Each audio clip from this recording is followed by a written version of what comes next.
Salut tout le monde, on se retrouve pour la vidéo des 1 an de Hardware Archive. On va faire donc un bilan un petit peu de tout ce qui s'est passé autour de Hardware Archive. Je vais aussi répondre aux questions qui m'ont été posées pour la FAQ. Et on va aussi faire un petit tour de ce que j'ai dans ma collection à l'heure actuelle, étant donné qu'elle a beaucoup grandi au cours de cette année. Bien entendu, j'avais déjà pas mal de choses dans ma collection, mais ça a pas mal grandi au cours de cette année. Et notamment grâce à vous, parce que vous m'avez beaucoup aidé. Et je ferai aussi quelques annonces concernant l'avenir de la chaîne. On commence par le bilan de la chaîne YouTube, donc en chiffres, 3500 abonnés très bientôt, au moment où je tourne ces images, presque 100 000 vues, et je trouve ça incroyable, juste en parlant de vieux composants. Il y a Gigfio qui m'a beaucoup aidé, il m'a donné beaucoup de visibilité, donc je tiens encore une fois à le remercier. Mais c'est pas uniquement YouTube, il y a aussi TikTok, je sais qu'il y en a pas mal qui me connaissent de TikTok aussi. Sur TikTok, c'est presque 22 000 abonnés à l'heure actuelle, presque 3,5 millions de vues sur TikTok, c'est juste monstrueux, et encore une fois en parlant de vieux composants. Alors surtout sur TikTok, ça m'étonne beaucoup parce que c'est vraiment une plateforme qui est plutôt dédiée aux jeunes et intéresser les jeunes avec des vieux composants, et ben vraiment je m'y attendais pas. Après bien entendu sur TikTok je fais pas que du rétro hardware, hein. Pour ceux qui me suivent dessus vous le savez, pour les autres n'hésitez pas à jeter un coup d'œil. Je fais aussi des petits formats courts pour faire des news, des choses comme ça, bref c'est intéressant donc n'hésitez pas à y faire un tour. Dans ce bilan il y a des choses qui sont pas chiffrées, il y a notamment un petit peu tout ce qui s'est passé autour de Hardware Archive, c'est à dire que par exemple il y a Cyril Klein qui tient le site Hardware Cooking qui me permet d'écrire des articles sur son site pour parler de rétro hardware et ça c'est vraiment génial. Il y a aussi Conrad, c'est son pseudo du site PC Boost qui parle de temps en temps de la chaîne Hardware Archive sur le site PC Boost. Ils ont aussi ouvert un forum dédié au rétro hardware. Alors je vous avoue j'ai appris ça hier au moment où je tourne ces images et je suis pas encore allé dessus mais vraiment c'est une très bonne chose. D'ailleurs PC Boost vous en entendrez encore parler sur la chaîne parce qu'il m'a envoyé 2 colis qui promettent d'être très intéressants. Je ferai un unboxing et je pense que ce qu'il y a dedans me permettra de faire pas mal de vidéos à l'avenir. Bref, tout ça pour dire que visiblement, ma chaîne, malgré qu'elle soit encore petite, a eu de l'influence dans le monde du hardware, et ça, vraiment, je m'y attendais pas. Pas plus tard qu'aujourd'hui, j'ai vu que Cocotland publiait de temps en temps des photos d'articles rétro sur leur page Facebook. Alors, je pense que ça serait un petit peu présomptueux de dire que c'est par rapport à ce que je fais, mais je trouve en tout cas cool que de plus en plus de monde en parle, et ça, c'est plutôt pas mal. Et c'est notamment pour ce genre de choses que je voulais faire un bilan autour de Hardware Archive, parce que ça a pas mal bougé ces derniers temps. Et cet excellent bilan de cette première année, c'est aussi grâce à vous, bien entendu, tous mes abonnés, vous tous qui me suivez, et ça me fait incroyablement plaisir. Je vais maintenant répondre à quelques questions qui m'ont été posées pour la FAQ. Je pourrais pas répondre à tout le monde, mais j'espère que les questions que je choisis vont vous intéresser, étant donné que je vais prendre des questions qui englobent en réalité plusieurs personnes qui vont poser plus ou moins la même question. Alors, je prends mon téléphone. On commence par une question qui a été posée sur YouTube qui me vient de Léo Switch. Alors, comment tu vois ta chaîne dans 1 ou 2 ans et est-ce que tu ne vas pas finir par épuiser le sujet du rétro hardware durant ces années? Continue comme ça, j'adore ton taf, félicitations pour les 3000 abonnés. Et merci à toi déjà. Pour ce qui est de la question, alors comment je vois l'avenir de la chaîne? Est-ce que je vais pas épuiser le thème du rétro hardware? Je pense pas parce que pour l'instant, malgré tout, ça m'a tenu une année entière et je n'ai fait que gratter la surface. J'ai principalement fait de 2000 à 2010, on va dire plutôt même de 2005 jusqu'à 2010, et il y a encore beaucoup de choses à dire rien que sur cette période-là. J'ai fait quelques hors-sujets sur les PC des années 90, les composants des années 90, et là aussi il y a énormément à dire, il y a beaucoup de choses à dire. Donc je pense que j'ai encore beaucoup de choses à faire à l'avenir pour traiter de la globalité du rétro hardware. Surtout que même sans parler des rétrospectives ou encore des hors-séries où je parle sur certaines thématiques, je peux tout simplement monter des PC d'époque, les fameuses vidéos nouvelles config, et les tester, etc. En parler un petit peu. Bref, il y a tant de choses à faire que je pense que j'ai beaucoup de travail. Concernant la chaîne d'ici 1 an à 2 ans, je pense tout simplement continuer dans la lignée que je fais. Je compte d'ailleurs créer des nouveaux formats et ça, vous le verrez un peu plus tard. Je réponds pas de suite parce que c'est dans les annonces que je compte faire. On passe à Discord. Je passe à la question qui me vient de Bébert, que je salue d'ailleurs, qui m'aide beaucoup pour le Discord et je l'en remercie. Il me demande: tu connais mon camp? Je suis pro Intel et Nvidia, et toi? J'ai envie de dire, ça dépend les périodes, j'ai pas vraiment de préférence en vrai. Il y a des périodes où j'ai plutôt préféré une marque ou l'autre, tout simplement parce que pendant une période, je trouve qu'ils faisaient de meilleurs produits. Par exemple, dans les années 2000, on va dire de 2002 jusqu'à 2006, je préférais largement les processeurs qui étaient proposés par AMD. Je trouve que les Pentium 4, surtout les premiers Pentium 4, étaient pas terribles. Et pareil pour les cartes graphiques, pendant cette période-là, j'étais plutôt pour les cartes graphiques ATI. À partir de la sortie de la 8800 GTX, par contre, j'étais plutôt du côté côté d'NVIDIA qui avait vraiment fait de très bons produits. Et ensuite la HD 5870 par exemple m'a fait revenir du côté d'ATI parce que je trouve que c'était une carte qui était plutôt intéressante, innovante et performante, et en plus de ça elle était bon marché, donc vraiment que demander de plus. Bref, ça dépend vraiment des périodes. Si je devrais donner ma préférence à l'heure actuelle, je dirais que pour les processeurs, les 13000 sont vraiment très intéressants. Les Intel 13000, vraiment, je les trouve plus intéressants que les Ryzen 7000. Et pour les cartes graphiques, alors c'est un peu plus compliqué. Pour la performance pure, Nvidia est meilleur, surtout avec la 4090, ils sont largement devant. Mais pour d'autres paramètres, notamment le prix, le marketing d'Nvidia qui me fatigue un petit peu en ce moment, et bah, je serais plutôt du côté des RX 7900 que je trouve très intéressante au niveau rapport performance-prix, et surtout le marketing d'AMD je le trouve plus digeste, donc pour l'image de marque je préférerais AMD à l'heure actuelle. Ensuite je réponds à la question de System33 que je salue lui aussi parce qu'il m'aide pas mal sur les Discord. Il me dit: bonjour Hardware Archive, pourrais-tu nous présenter ta ou tes pièces hardware les plus précieuses et rares? Merci. Et bah déjà merci à toi pour l'aide que tu me donnes, et tu peux m'appeler Clément, hein, d'ailleurs au passage pour ceux qui savent pas je m'appelle Clément. Je dirais tout simplement que c'est cette carte accélératrice Physics, les fameuses cartes d'AGIA que j'ai déjà traitées en vidéo. C'est pas forcément parce qu'elle coûte cher ou qu'elle est très dure à trouver, c'est plutôt tout simplement parce qu'il s'agit de quelque chose qui est typiquement lié aux raisons pour lesquelles j'ai fait cette chaîne. C'est-à-dire que c'est des composants qui n'existeront plus jamais, hein, clairement des cartes accélératrices pour Physics, on n'en verra plus, et surtout c'est quelque chose qui est à moitié tombé dans l'oubli ou même carrément tombé dans l'oubli, et je pense qu'en faisant notamment la vidéo dans laquelle j'en parle, et bah tout simplement j'ai rappelé pas mal de souvenirs à certains et voire appris des choses à ceux qui n'avaient pas connu ces cartes. Ensuite je vais répondre à Space Cowboy qui me demande: penses-tu que cette passion pour le hardware d'époque va perdurer avec les jeunes comme moi? J'ai l'impression d'être une exception. Alors je pense que oui, clairement ça va perdurer avec les jeunes pour plusieurs raisons. Déjà je vais me baser sur mon TikTok qui marche très bien, j'ai des très bons retours sur le TikTok. Et il y a beaucoup de jeunes dans le lot et je pense qu'il y a beaucoup de jeunes qui m'ont connu notamment grâce à TikTok. Bref, c'est quelque chose qui visiblement intéresse les jeunes, il y en a beaucoup qui sont curieux de voir comment ça se passait peut-être avant leur naissance ou du moins des périodes où ils n'ont pas vraiment connu, et donc je pense que ça les intéresse pas mal. La deuxième raison c'est tout simplement que les composants actuels seront les composants rétro de demain. Donc j'ai encore le temps, tout simplement parce que les composants que les plus jeunes trouvent récents à l'heure actuelle ou qu'ils ont connus, d'ici quelques années ils seront rétro eux aussi et peut-être que ça les intéressera, ainsi de suite. Je vais répondre maintenant à Allo Roro qui me demande ton meilleur souvenir dans un jeu vidéo sur PC et quelle est ta plus grande fierté dans ta collection hardware. Alors je vais répondre qu'à la première question parce que j'ai déjà répondu à la seconde. Alors je dirais que c'est Dark Age of Camelot parce que dès 2001, il me semble qu'il est sorti en 2001, on a été capable de faire un MMORPG dans un univers immense qui était plutôt joli graphiquement et qui a un peu moins bien vieilli que les MMO actuels, mais je trouvais ça très impressionnant pour l'époque et c'est peut-être un des jeux qui m'a le plus donné envie de jouer.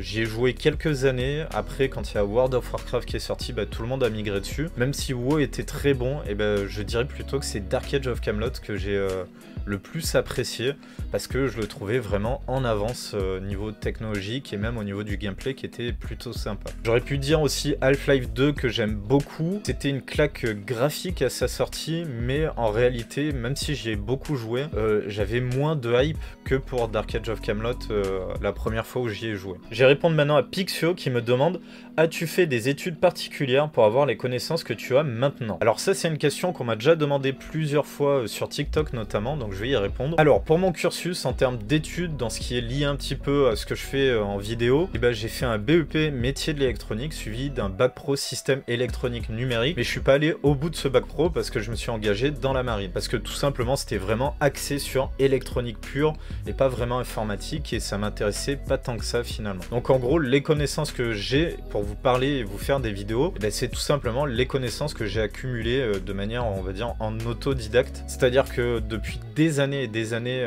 je suis ce qui se passe au niveau hardware, les évolutions technologiques. Je dirais que j'ai commencé à vraiment m'y intéresser à partir du moment où on a eu l'ADSL à la maison. Alors j'avais eu internet en 56K très tôt, vers le milieu, je crois, 96, 96, 97, mais c'était facturé à l'heure ou à la minute. Du coup, mes parents me laissaient pas vraiment me balader sur les sites dédiés au hardware. Et quand on a eu l'ADSL, donc c'était internet en illimité, et ben j'ai commencé vraiment à suivre certains sites hardware. Il y avait Hardware FR que j'ai suivi pendant des années. Et du coup, j'ai suivi l'évolution des technologies, etc., etc. Vraiment, j'ai pas mal suivi, ce qui fait que j'ai accumulé indirectement pas mal de connaissances là-dessus. Après, je tiens à rappeler que ce n'est pas mon métier, je suis un pur amateur, un simple passionné qui partage ça en vidéo, donc bien entendu, je peux faire des erreurs. D'ailleurs, j'en ai déjà fait quelques petites dans mes vidéos, et ça fait plaisir parce que j'apprends des choses quand les gens me corrigent justement dans les commentaires. Je sais pas si ça se voit, mais j'essaie beaucoup de tenir compte de ce que vous me dites dans les commentaires. Alors, je vais faire d'une pierre deux coups. Il y a Mixtovia qui me demande à quel âge a eu ton premier PC et de quoi était-il composé. Et ensuite, Undercrowd qui me demande « Salut, à quel âge tu t'es intéressé à l'informatique ?» Alors, à quel âge je me suis intéressé? Je dirais depuis tout petit. Parce que tout simplement, depuis que je suis vraiment tout minot, depuis ma naissance, je pense, il y a toujours eu un PC à la maison. Il faut savoir que je suis né en 89, donc je me rappelle plus vraiment de ce qu'il y avait sur ce premier PC. Mais je me suis intéressé très tôt. Je me rappelle même plus vraiment à quel âge. Je dirais avant mes 10 ans, parce que ça a toujours été mystérieux pour moi de voir une boîte qui était capable de faire autant de choses. Donc je me suis toujours posé un petit peu des questions là-dessus, et là où vraiment j'ai commencé à approfondir le sujet, comme j'ai dit, c'est quand j'ai commencé à avoir internet, donc ça devait être vers 2000-2001, au moment où d'ailleurs j'avais commencé à jouer à Dark Age of Camelot. Pour le premier PC que j'ai eu, et je me rappelle plus vraiment en fait, parce que comme j'ai dit, j'étais trop petit tout simplement. Je me rappelle qu'on avait eu un PC qui était sous MS-DOS, donc on devait être à base de 486 avec une carte 2D, mais bon, je serais pas capable de vous dire de quoi il s'agissait. Ensuite, on a eu un PC compact, je me rappelle, qui était sous Windows 95, mais pareil, je me rappelle plus du tout de ce qu'il y a dedans. Donc je vais vous donner un petit peu les informations du tout premier PC que j'ai bidouillé un tout petit peu avec mes frangins. Donc ce PC, c'est celui-ci, il s'agit d'un IBM Aptiva. Dans le hardware, donc ça je l'ai retrouvé parce que je me rappelais plus du tout. Il y a un Pentium 2 en 266 qui est à l'intérieur, et d'origine pour la carte graphique, c'était une carte accélératrice 3D Rage. Et si je me rappelle bien, avec le plus jeune de mes deux frères, on avait changé, et c'est lui qui l'avait acheté ou qui l'avait récupéré, je me rappelle plus très bien. Et il me semble qu'on était passé sur une carte de 3DFX pour profiter du mode glide de Diablo 2. Donc ce PC là, si je me rappelle bien aussi, on l'a eu en 98 ou 97, vers là, donc vers la fin des années 90. Et c'était sur ce PC où j'ai vraiment commencé à jouer à des jeux PC vraiment intéressants. C'est-à-dire que j'ai fait du Half-Life, du Baldur's Gate, bref, pas mal de jeux que je trouvais cool. Donc voilà pour ce premier PC, on va dire, dont je me rappelle vraiment. On passe maintenant à la dernière question qui va me servir de transition pour passer aux annonces. Elle me vient de Evil Geek BE, qui a une chaîne YouTube d'ailleurs qui s'appelle Retro Hardware Belgique. N'hésitez pas à jeter un coup d'œil, il a une collection qui est juste incroyable, vraiment il a tout. Alors il me demande: Hello, comment tu vois l'avenir de ta chaîne YouTube? As-tu un objectif précis à court, long terme, ou tu souhaites juste partager ta passion? Alors j'ai envie de te dire tout simplement que je partage ma passion parce que ça me fait très plaisir. En termes d'objectifs à court et long terme, je dirais que à court terme, j'aimerais bien attaquer les PC des années 90. D'ailleurs, dans ce qui va arriver prochainement pour le prochain gros unboxing que je vais faire, on va pouvoir faire des PC du début 2000 voire fin 90, et ça me permettra petit à petit de remonter le temps jusqu'au PC des années 90. À plus long terme, j'ai envie de dire que là, c'est plutôt pour le fonctionnement de la chaîne. Vu que je suis assez surpris de voir à quel point ça marche bien, et je me dis qu'il est peut-être possible tout simplement de vivre des vidéos tout en parlant de rétro hardware, mais aussi de hardware récent. Et d'ailleurs à court terme, j'aimerais bien parler un peu plus de hardware récent, et ça c'est si j'ai plus de temps et surtout un sponsor qui m'aidera à financer tout ça, parce que ça coûte une fortune. Et à court terme ça peut être intéressant, et donc à plus long terme, si je peux réussir à vivre de tout ça, et ça serait tout simplement la folie, parce que je pense que tout le monde aimerait pouvoir vivre de sa passion, surtout que j'apprécie de plus en plus le fait de faire de la vidéo, du montage vidéo et tout ça. Je fais tout moi-même, et je trouve ça intéressant à faire aussi.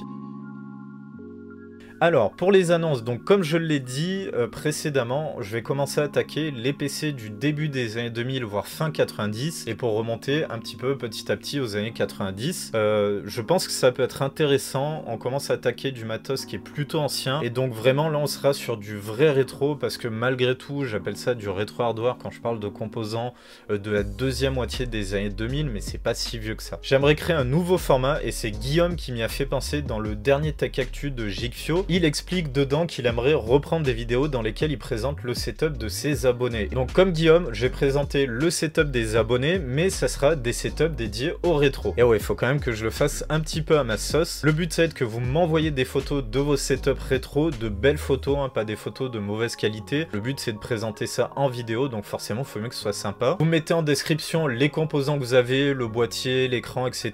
Si vous n'avez pas toutes les infos, c'est pas très grave. Et à minimum, donnez-moi les informations, que ce soit pour le processeur, la carte graphique ou les cartes graphiques, carte accélératrice, bref, vous avez compris. Donnez-moi au moins les informations minimum. Surtout, ça serait sympa que vous me disiez à quoi vous utilisez ce PC rétro. C'est pour faire de vieux jeux vidéo, tout simplement pour se faire un kiff.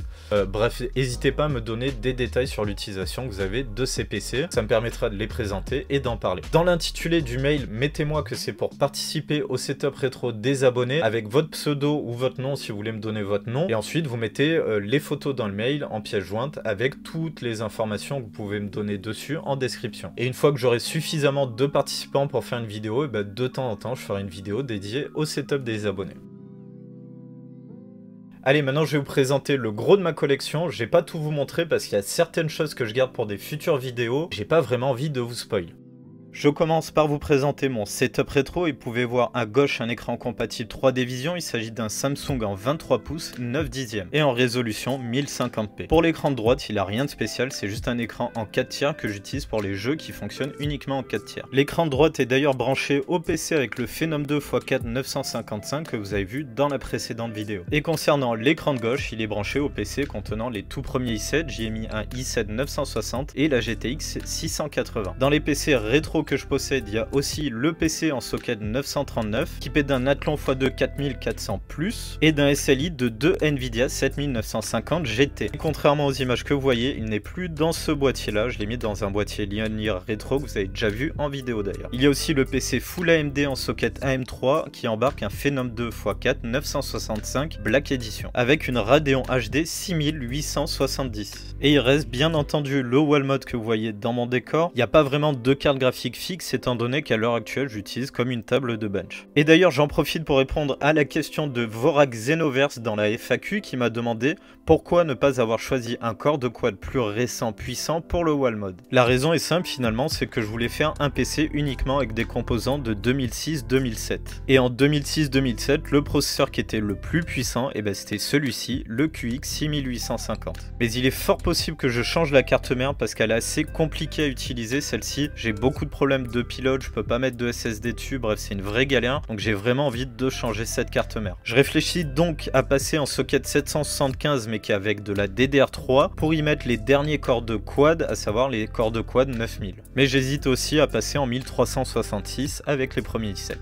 Alors je filme simplement caméra à la main, ça va pas faire de superbes images comme je fais généralement, mais c'est vraiment pour vous montrer ma collection dans son ensemble. Pour le moment je vous montre mes cartes Nvidia en partant de la droite, c'est les cartes les plus récentes jusqu'aux plus anciennes en allant vers la gauche. Dans les cartes graphiques absentes, il y a une GTX 680 qui est déjà montée dans un PC. En gros j'ai au moins une carte de chaque génération Nvidia, de la GeForce 980 Ti jusqu'au GeForce FX 5000 qui sont sortis en 2003. Et j'ai un petit trou à combler jusqu'à la GeForce 256 qui est la plus vieille des Nvidia que je possède. J'ai vite passé sur les cartes ATI, il y en a beaucoup qui sont HS, mais en gros dans les fonctionnels. Ça va des Radeon HD 6000 jusqu'au Radeon X800. Ensuite j'ai un trou jusqu'à la 7500, je précise ce n'est pas une HD, c'est une vieille carte qui est sortie en 2000-2001. Pour les cartes mères que je vous montre là, ça va du socket AMD 939 jusqu'à de l'AM3 du côté d'AMD. J'ai beaucoup de 775 d'Intel. Il y a aussi du Intel 1156 et déjà monté sur un PC, il y a du 1366 pour les tout premiers i7. Et j'ai aussi une carte mère en slot 1 avec un processeur cartouche dessus. Vous le voyez dans les boîtes, j'ai aussi pas mal de processeurs en slot 1, c'est que des Pentium 3, j'ai pas encore de Pentium 2. Et vous le voyez en dessous, j'ai énormément de barrettes de RAM de toute génération. En gros, j'ai des barrettes de RAM EDO jusqu'à de la DDR4. Vous voyez pas beaucoup de processeurs parce que généralement ils sont déjà montés sur les cartes mères. Du côté d'Intel, ça va des Pentium 4, les Pentium D, les premiers corps de duo jusqu'aux derniers corps de duo, les corps de quad, etc. Du côté d'AMD, j'ai deux Athlon en 939 jusqu'au Phenom 2. Donc voilà pour le gros de ma collection, mais comme je vous disais, il y a certaines choses que je vous ai pas montrées, étant donné que ça sera présent dans la prochaine vidéo unboxing. Ça sera une vidéo unboxing de Noël, hein, ça reste dans le thème de Noël, on déballe les cadeaux. Je vais essayer de la sortir entre le 25 et le 1er janvier, c'est pas dit que j'y arrive, donc ça sera peut-être pour le début d'année prochaine. Il s'agit donc peut-être de ma dernière vidéo, donc je voulais en profiter pour vous remercier, vous tous qui me suivez, parce que vous m'avez fait passer une superbe année 2022. Et en tout cas, pour cette fin d'année, je vous souhaite à vous tous de passer une aussi bonne année 2023 que ce que j'ai pu profiter de mon année 2022. Vous l'aurez compris, on arrive à la fin de la vidéo, donc comme d'habitude, si ça vous a plu, n'hésitez pas à mettre le pouce en l'air ou à vous abonner si vous ne l'avez pas déjà fait. N'oubliez pas non plus les réseaux sociaux, j'en ai déjà parlé auparavant, mais vous avez le lien Linktree qui vous renvoie vers tous les réseaux sociaux. Il y a aussi la boîte mail pour participer au setup rétro des abonnés, n'oubliez pas. Et bien entendu, le Discord où on est bientôt 300 dessus, donc n'hésitez pas à nous rejoindre. Allez, on arrive à la fin de la vidéo, on se retrouvera probablement l'année prochaine pour la prochaine vidéo. En attendant, prenez soin de vous.